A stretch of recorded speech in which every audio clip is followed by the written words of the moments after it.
Guanipa. Guanipa. Hey guys, I'm Misty Buck, president of Miss Inc., and we're here for another miraculous, marvelous, whatever you want to call it, Marketing Monday. I am here today with my very good friend, Bleider Guanipa. Believe it or not, I met him a very long time ago at a Maston Kip. Yes. At a Maston Kip book reading, I think it was. Yeah. Something like that. It was a very long time ago. Certainly like 8 years ago, I think. Yeah, definitely way before the COVID mask thing. So anyhow, he has a great vibe, a lot of awesome energy. He's amazing in sales, a skill set that I am not really great at, but he's awesome with that. But today he's going to talk about energetic marketing, right? So we're going to talk about attracting the right kind of people to you and to your business. And so that's really the theme for today. But first, I'm going to let Bleider go ahead and introduce himself. He is the owner, right, of Direct Homes USA. Correct. So go ahead and introduce yourself and let us know a little bit about what you do, and then we'll get into it. All right. So fantastic. So first and foremost, Misty, I want to say thank you for actually having me here. Of course. It's been a very long time, and the fact that we're getting to reconnect on TV and live on air is pretty cool. So thanks for that. As far as myself, like I said, or like Misty said, my name is Bleider Guanipa, and it's really pronounced Blade. One of the things that I love to do is to have acronyms for things. And even when I met Misty back in the day, is something that really helps me stay on track and stay on task. So Blade is building leaders and developing entrepreneurs, right? So that's one of the things that in my soul and how I act and how I compose myself every day, it's something that keeps driving me on that mark, which we'll talk a little bit about later on. As far as business right now, I'm doing a lot of investing in real estate. We actually started a couple years ago, our company, and we started doing wholesaling real estate, and we've transitioned into now having our own construction team to do fix and flips, DS Home Pros. Shout out to you guys. We also have another great partner in us, and just don't want to name drop, but there's a lot of stuff going on. Mr. 1212 Global, my partner George. Shout out to you as well. And of course, I have BG Sales Solutions, which is my oldest running company. It's my consulting company. And we'll talk a little bit about that. I think that's what we'll kind of focus on today. Yeah, perfect. I love it. So again, I want to thank you for taking the time to be here. I always pick up tidbits from you, and we always have such fun conversations, and I love the energy behind it. So speaking of energy, so one of the things you always talk on the show a lot about marketing tactics, but when you and I have talked about before is even if you're somebody who is brand new to whatever it is that you're doing and you've done zero marketing, right? Like you've done zero marketing, how can you position yourself in a way and that people will seek you out? Right. And for me, Misty, look, I'm sure after you guys see this, I'm really not the best at social media marketing, and maybe we'll talk a little bit about that later, Misty, because I know you are. But I'm really great at building relationships with people. I'm really great at making sure that I'm listening, right? Active listening to people, right? Whether we're in business, I'm genuinely curious about what you have to say, and I'm always thinking of how I can provide value to people. I think that that's a real core value that I have. It's not just because I want to sell you something. I'm always looking to help first and sell later, right? So I think that if you're like me and you have some of these passions to help people, whether it's in real estate transactions, whether it's in your marketing business, whether it's in, whether you're knitting knits and want to do gloves, I mean, whatever it is, right? You have to make sure, in my opinion, right, that you're looking to solve a problem for the person that is your client, right? So yeah, I love that. And so how do you have a natural conversation with somebody about that without coming off? Okay, because sometimes I get really self-conscious about this, right? All right, so I'm having a conversation with somebody and I want to provide value to them. Obviously, you would love to work with them, but like, how do you know, like, okay, how do I make my conversation make sure it's valuable, not and still make them want to buy from me without coming off as like salesy, right? I don't know if that makes sense, but you know what I'm talking about? Like you have those conversations and you're like, oh my God, am I either giving everything away for free or am I sounding too much like I want like a salesperson? We call it commission breath.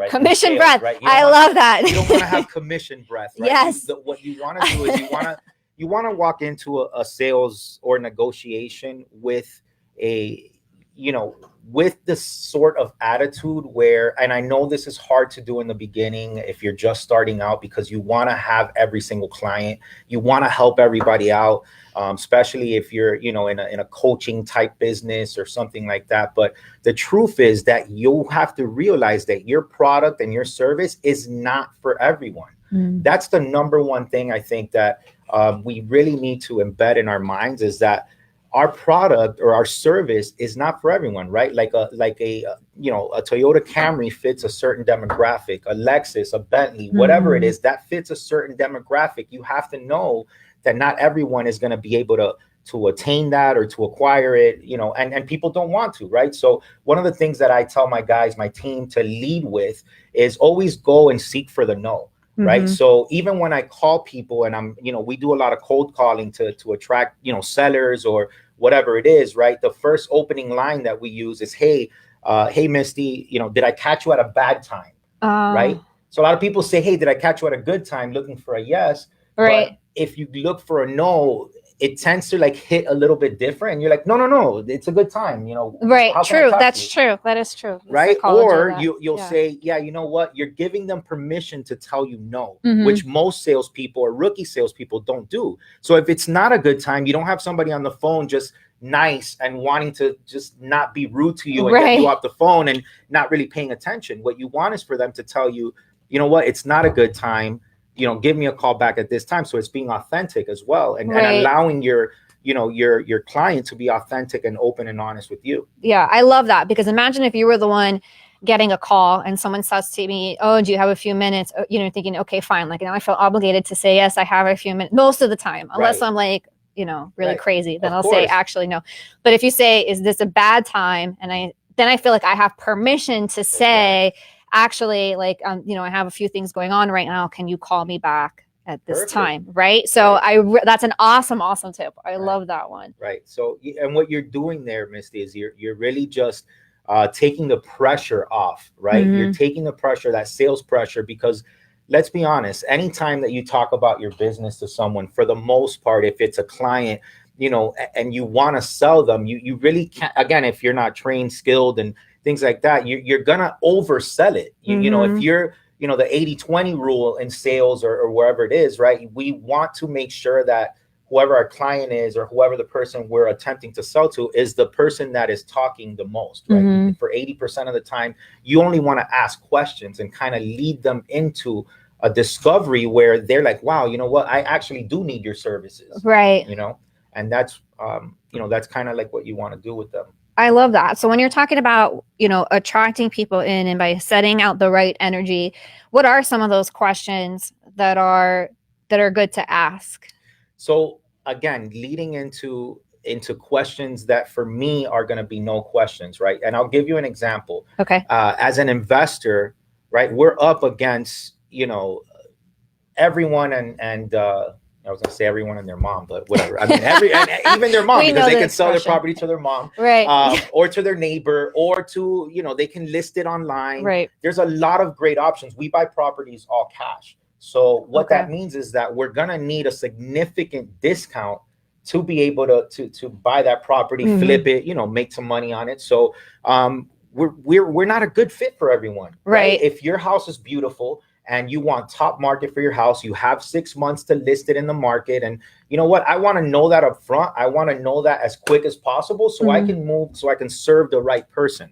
Right. I'm looking for someone that is in distress. I'm looking for someone that maybe inherited a property they don't want. It's a property that's been sitting with their family for years. Now they're collecting fines, liens.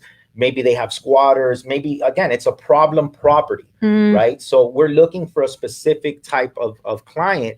And most people will scurry away from those questions when you're talking to people, right? And I make myself, my team, whoever I work with, to ask them, hey, have you thought about listing the property? Let's get into it, right? No, I haven't thought about listing. Okay, check. Have you thought about maybe repairing it yourself? right? Oh, no, I can't do that because, my back hurts. I have all these issues, whatever. Okay, great. Awesome. Was there anyone that's going to be upset if you sell this property at a discount? Right? Because those are what are called deal killers, right? Right. So if you get those out of the way in the beginning. You get them so you do the qualification by asking these questions. Right. And you look for the no's for those deal killers. Look for the no's up front. Really good tip. I hope you guys are writing this down. Get the deal, mark out your deal killer questions. Right. And ask those questions and get the no's so that you know if you can move forward. Yeah, I love it. You want to know if this is the perfect fit for you. And again, one of the things that I say throughout the conversation is I might not be the good fit for you. Right. I might not be the sales coach for you. Maybe I'm, have too much energy, or maybe I, expect too much, or maybe I'm not the investor for you, or the person for you. I might not be a good fit. And if at any time you feel like that, Misty, it's 100% okay. Just let me know. Just also let me reserve the rights that if I feel that you're not a good, seller for me, I can let you know. That way I'm not wasting your time or my time. Is that fair? Right? And use the word fair all the time, right? Because people like fairness. They want to be treated fair. So they'll tell you, yeah, that's awesome. Thanks. That's fair. And then what you want, when you have the right person, they'll start selling you on why you should buy it. Right? They'll start saying, no, but this is going to be really good. Look, you can fix this really nicely here. You can do this. And you still have to always be one step behind them. Never, not ever in front of them. Like, oh my God, this is great. This is exactly what I'm looking for. It's a psychological kind of battle, right? With people like that, especially when you're dealing with high ticket items, you have to stay behind them in the sales process. What I mean by that is that if they're pointing out good things, you're still kind of like, oh, yeah, I don't know. I don't know. This is going to be a lot more work than I thought, because they'll come back, and if they're a seller and then if you have them, they'll be like, no, it's not going to be that much work. You can probably get this done for... They'll start talking you into They'll it. start talking you into it. Yeah, absolutely. Interesting. Yeah. That is really interesting. Well, you're obviously really good at what you do because you came from the sales world where you were a superstar at Carnival.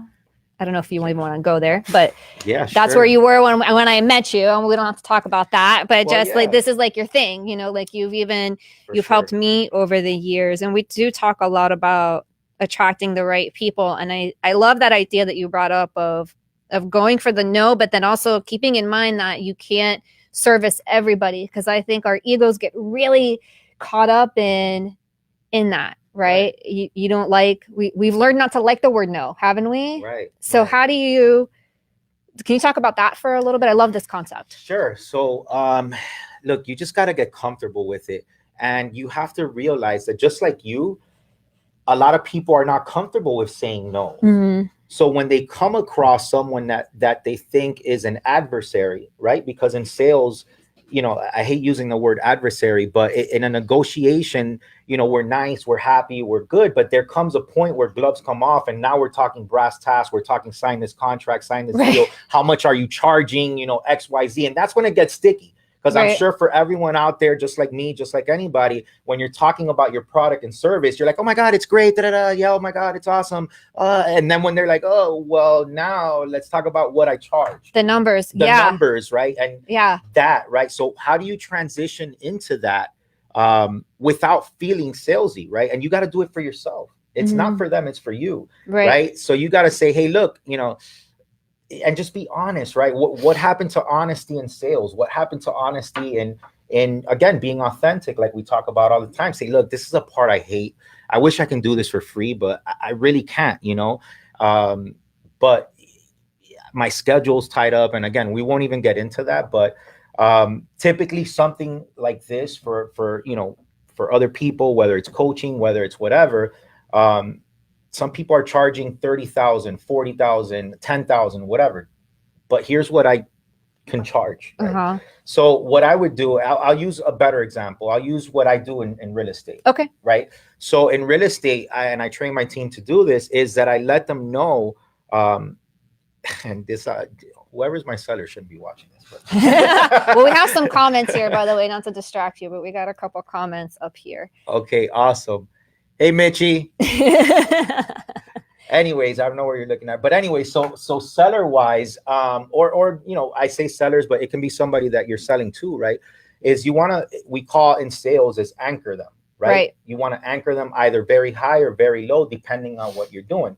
So if I'm going to go buy something, right, and I'm the buyer, you're the seller, I want it for the best price, right? The lowest price possible. So what I do in real estate, and I have my team learn and I train them on, is to anchor them low without offending them. Okay. Right. So you want an emotional reaction out of them, because if you didn't hit that emotional reaction, then you didn't go low enough. Right. So that's a key point. Write that down. Right. So write that down. So what you want to do, right, is for example, in real estate, I actually did this not too long ago. They were hard set on like 325. That's the number they wanted for their home. That's the number they wanted for their home. And empathetically, I understood, like, hey, look, I get it. I understand 1,000%. I wish I can pay you that much, but at that price, it doesn't work for me. Then maybe you should, going back to the stuff I qualified them earlier, then maybe you should list it. Right. Maybe you could, well, no, I can't. I already told you, I got to get this done within the first month. I got to get this done within 30 days. I can't list it. Okay, well, maybe you can, sell it to a relative or something like that. Do they have the cash to, buy it within a month right now? Maybe you can do that. No, I can't. Okay, so then we need to figure this out. You're going for the no, right? Right. So here's how it'll work. And look, I actually bought a property, and this was true. I bought a property not too long ago, a couple streets down from here. And I'm not saying that this is your property, Misty, because yours is a little bit better condition. There's not as much work, but I paid $150 for that. And you tell them that straight up, just transparent. Absolutely. I paid $150. What did the guy do? Oh my God, I would never accept $150 for this. I'd rather keep it. When they're like that, that's when you're like, okay, no, I knew you weren't going to accept that, but how much would you accept? Now their logical brain has turned off a little bit. They're more emotional, and they're more open to giving you their real bottom line. Interesting. Right? So it's a lot of psychology. It's a lot of emotional EQ, right? Right. So, and I love all that stuff. Right? Yeah. So I love all that stuff. So, and I put it into all of this, which is cool. Right. But again, going back to that, you got to get them to pop, right? Like, meaning like, no, I wouldn't do it. Hey, look, relax. I get it. You wouldn't, but what would you do? And then, we ended up getting that property for $285, around $285, and we're going to probably make a good amount of money on that, but we won't talk about that. But you made the sale. But yeah, but we did make the sale that way, and that's another tip, right? So look, Misty, going back to, let's say if you're doing your coaching thing, right, or marketing, a marketing contract that you're trying to get or whatever it is. Look, I actually have a client that looks just like you. They've been with me forever. And look, I do a lot of work for them. I know we're just starting off right now, very small, but I charge them about $50,000 or $10,000 or $5,000 or whatever it is, right? Yeah. What would you feel comfortable with paying? If you don't want to give them a price or whatever, if you want to maximize the amount, because why not? Your services as a marketer can vary unless you have like a certain package or whatever, which I don't know, but why not let the person tell you what they're willing to pay and then start from that number? Right. Maybe they go higher than what you were even initially thinking, and that's okay, because value is something that we perceive. Right. So maybe I really need marketing, so I'm willing to pay a lot more than this guy that doesn't really need that much marketing. So that could be a tip. Yeah, that's another tip. I hope you guys are writing this stuff down. Lots of golden nuggets today, gems, whatever you want to call them. We have them here. So, all right. So along those lines, we're talking, I like how, I want to go back to a second with the EQ, with the emotional intelligence part of it. How important is that in building the relationships that lead to sales and working together with people? Because at the end of the day, I have to imagine that it's not just the sale, it's the relationship with the person that you're trying to service. Yeah, absolutely. And for us, look, we are at a point where, like you mentioned, I started at Carnival Cruise Lines, and my whole life have been managing teams, and have been creating, and shout out to Carnival, whoever's watching from there, because I love you guys, and you really, gave me something that I've been able to really expand and be very successful at implementing for myself and other businesses that I've done consulting for, and I've helped build their sales teams. And the backbone of all of that is what we learned, or what I learned at Carnival. Right. But to go back to that question is how you implement, the EQ Actually, what was the question? Now I lost. Well, I just wanted to. No, it wasn't really a question. We have another comment, by the way. Oh, cool. George Alejandro. Yeah, George. What up, George? My partner. There you go. There you go. By the way, can you send that out like on our thing so that people can log on? Yeah, we're gonna get the link. I'm gonna send them over to Bleider, but let's make sure that we get this segment sent out. I don't know if you have a newsletter list or anything like that. Your social media. Yeah, social media. We got to get it out there. I don't know if George, if you're the right person, but I can help with that. Maybe Michelle can help with that and put it in there because I'm horrible at it as far as social media. Everybody brings their strengths, right? Yeah. So that's okay. So let's circle back to this for a second. All right. So I like earlier how you said the commission breath thing too, right? So to me, when I'm selling, so I think what I do is a little bit different because it's more of like a long-term service, whereas you're doing like, okay, it's a cash, we're going to do a sale and and there's like a process to it, right? It's like a step each of the way. We even have people who are watching who run like restaurants or boutiques. And so now they're selling for, they're in retail or they're selling products or services or stuff like that. So can you talk about the concept of emotional intelligence in the way that you're presenting yourself, right? That because a lot of it is about energy, right? And we talk so much in marketing, and I think this is a huge point in sales too. Going back to some of the questions that you were giving examples of earlier, is just listening. Absolutely. And that this concept of like matching and mirroring, like if somebody's highly energetic, maybe you want to be on that vibe with them, or maybe they're, really slow and you want to take slow and methodical time in that conversation too. So I think that all comes back to in serving your customer, but taking that energy and even that emotional intelligence that you can perceive from that energy and from their words, from their actions, from their facial expressions, etc., their tone. And that's a great point, Missy. And look, people buy from people that they know, like, and trust. Of course. We talk about that all the time on this show. That's the number one thing I always say is people do business with people that they like, period. Like that's what we talk about. Absolutely. And that's why it's so important to mirror people.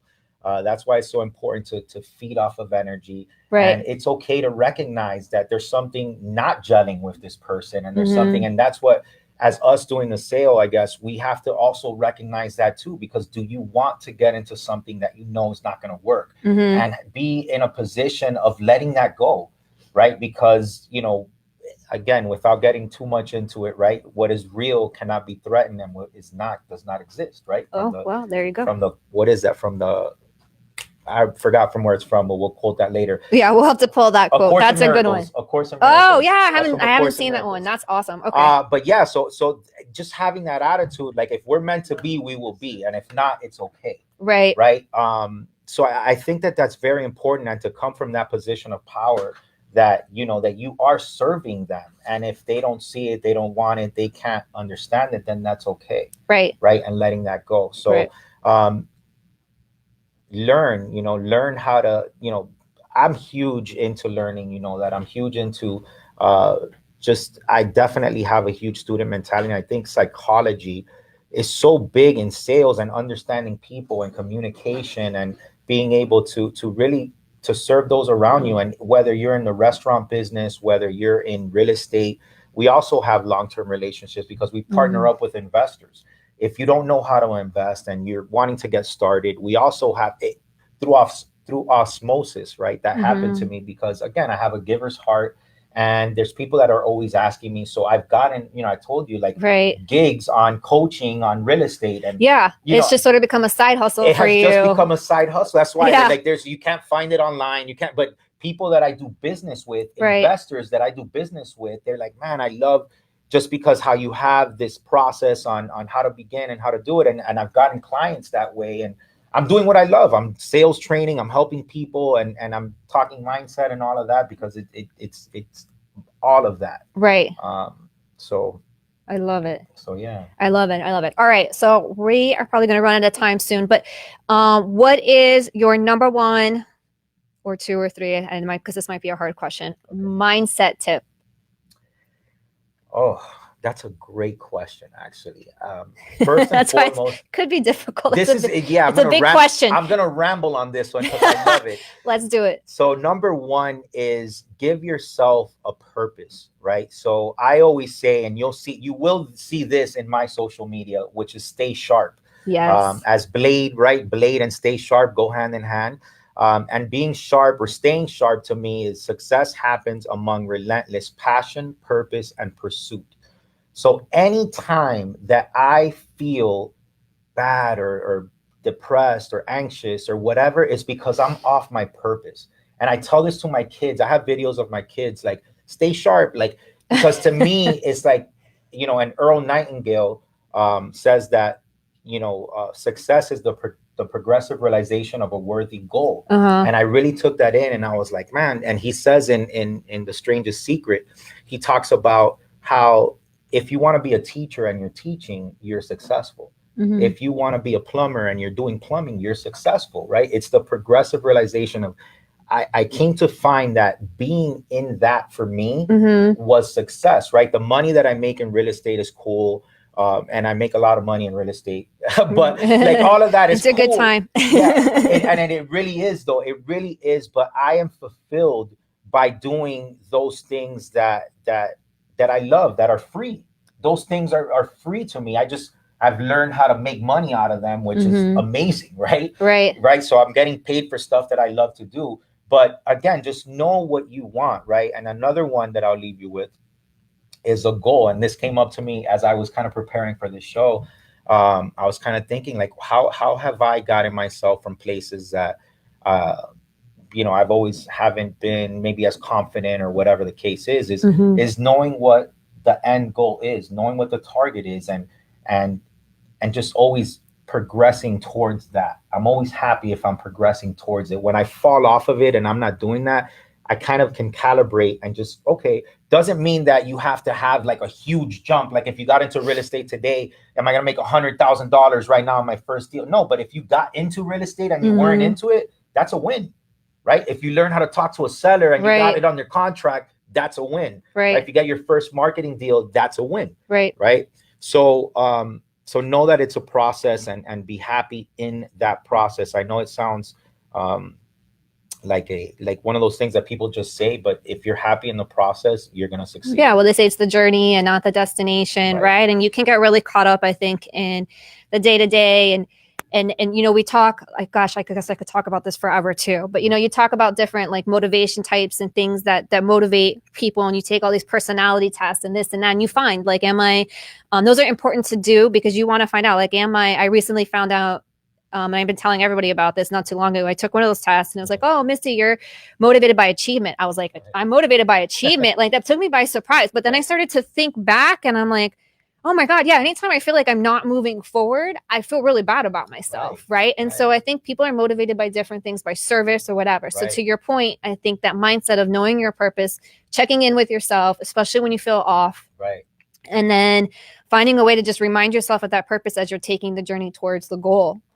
And with that being said, so like I said, goal, right? Why is that word so important? Goal.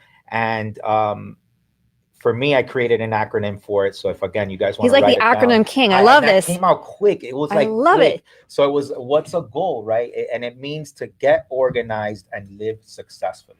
Oh my God. All right. Repeat that one. Get organized and live successfully. That's a goal, ladies and gentlemen. Get organized and live successfully. Absolutely. I love it.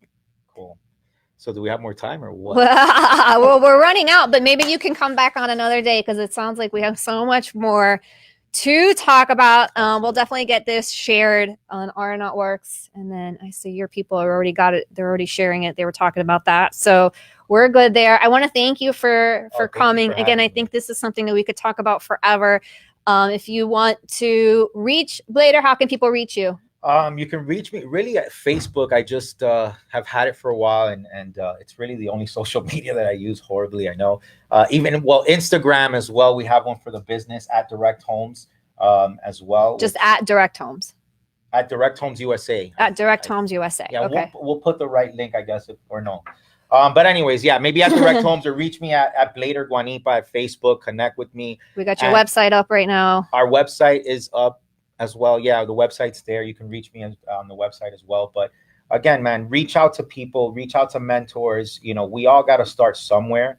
So if you know somebody that's doing what you want to do, like, reach out to them. That's all I can say. I think that's the number one thing too, is not be afraid to ask people for help. one of the people that I love working with so much, he'll say, if you ask somebody who's successful how they did it, they'll probably tell you. Like, you know what I mean? Like, you just have to be open and just ask people and find somebody that you vibe with and that you know, can really help you reach your goals. And I think you'll be surprised. So I recommend you reach out to this guy. He is always a joy to talk with. Will lift up your energy, get you in the right mindset, help you stay sharp, get your goals, all these awesome things that he does over here. I don't even know how he does it. But anyhow, I want to thank you for taking the time for being here today. And we will see you guys next week for another Marketing Monday. Stay well and be safe, everybody. All right. Have a good one.